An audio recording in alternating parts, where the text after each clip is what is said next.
Ni amakuru rero aba yakomeje kugenda atambuka ku bitangazamakuru bigiye bitandukanye ndetse no ku mbuga nkoranyambaga. Ayo rero niyo dukomeza kugenda tubakusanyiriza. Amasezerano y'amahoro y'u Rwanda ndetse na DRC azasinywa imbere ya Trump, rero ni muri Kamena. U Rwanda na DRC na Leta Zunze Ubumwe za Amerika byemeranyije ko amasezerano y'amahoro azasinywa muri Kamena. Umuhango rero uzabera muri White House imbere ya Perezida Trump, aho byitezwe ko azashyirwaho umukono rero na Perezida w'u Rwanda ni Paul Kagame ndetse na mugenzi we wa DRC Felix Tshisekedi Tshilombo. Kuri uwo munsi rero hazasinywa ayo masezerano y'amahoro. Byitezwe ko hazahita rero hasinywa n'andi ajyanye n'ubukungu hagati ya Leta Zunze Ubumwe za Amerika ndetse n'ibihugu byombi. Aho nta gihindutse rero hitezwe ishoramari rya Amerika mu bihugu rero byombi. Amerika ivuga ko aya masezerano azungukira buri ruhande kandi atange igisubizo kirambye ku bibazo bimaze imyaka myinshi bibangamiye aka karere. Minisitiri w'Ububanyi n'Amahanga rero w'u Rwanda Olivier Nduhungirehe yavuze ko kuri uyu wa gatanu tariki ya 2 rero Gicurasi ariyo tariki rero yemejwe yo kuba buri ruhande rwatanze imbanzirizamushinga y'aya masezerano. Aho rero yagize ati nibyo twumvikanyeho amasezerano y'ibanze kuri uyu wa gatanu gusinya muri Kamena muri White House.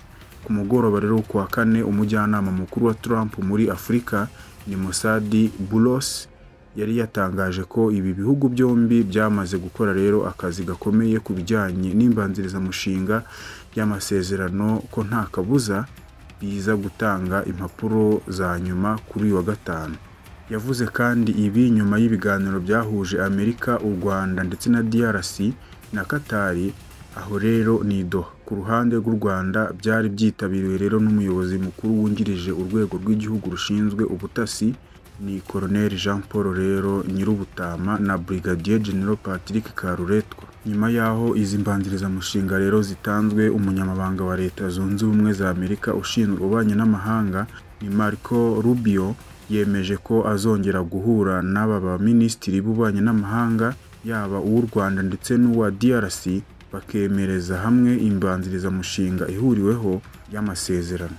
Ibyo rero nibirangira hazakurikiraho gahunda yo gutegura isinywa rya nyuma.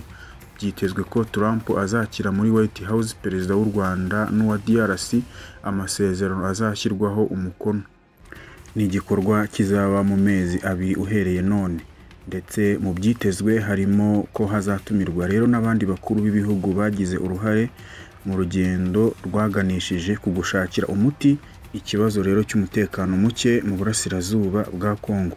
Mbere yuko amasezerano asinywa, Amerika isobanura ko impande zombi hari ibyo zigomba kuzabanza kumvikanaho, birimo ko DRC igomba gukemura burundu ibibazo by'umutekano birimo n'ikibazo cya FDLR.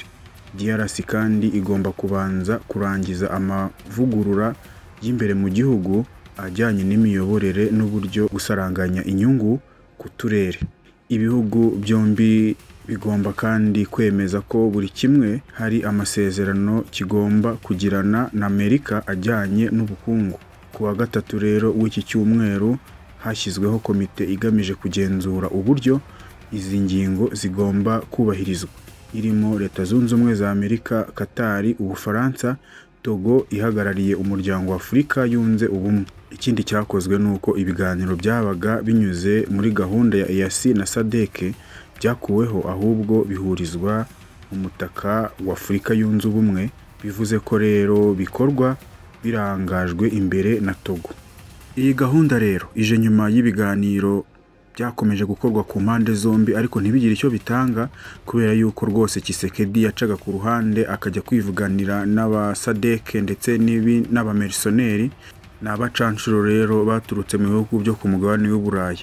Ibi rero rwose bikaba biri mu byadindije ukurangira kw'ibibazo biri mu burasirazuba bwa Kongo, kubera yuko Tshisekedi rero yashakaga yuko ibibazo bikemuka mu buryo bw'intambara butari uburyo bwa diplomasi. Tubibutse yuko n'ubundi muri iki cyumweru aribwo ingabo za SADC ni SAMI DRC ni ingabo rero zari ziri mu butumwa bwo kugarura amahoro mu burasirazuba bwa Repubulika Iharanira Demokarasi ya Kongo. Nibwo rero zatangiye gutahuka rwose, ngira ngo abenshi mwagiye mubibona ku mbuga nkoranyambaga no ku bitangazamakuru n'ubundi bigiye bitandukanye, aho banyuze rero inzira ya Rubavu berekeza mu bihugu bagiye baturukamo. Bikaba rero biteganyijwe yuko bose bagomba kuzabanza guhurira rero hariya mu gihugu cya Tanzania. Ibi biganiro rero bikomeje gukorwa ku mpande zombi, yaba DRC ndetse n'u Rwanda, bigamije rero gushakira umuti w'ikibazo cy'uburasirazuba bwa Kongo. Bikomeje gutya rero nta wabura kwemeza yuko byaba biri mu nzira nziza yo gukemura rero amakimbirane ndetse n'intonganya za hato na hato ziganisha rero ku ntambara. Ni amakuru n'ubundi aba yakomeje kugenda acaracara hirya no hino ku bitangazamakuru bigiye bitandukanye ndetse rero no ku mbuga nkoranyambaga, akaba ariyo dukomeza kugenda rero tubakusanyiriza tukayabagezaho 5 kuri 5. Wowe icyo usabwa ukomeza gukurikira ibiganiro by'ubutumwa, dukomeze kugenda tukwapudetinga ku nkuru ziba zakomeje kugenda zivugwa hirya no hino.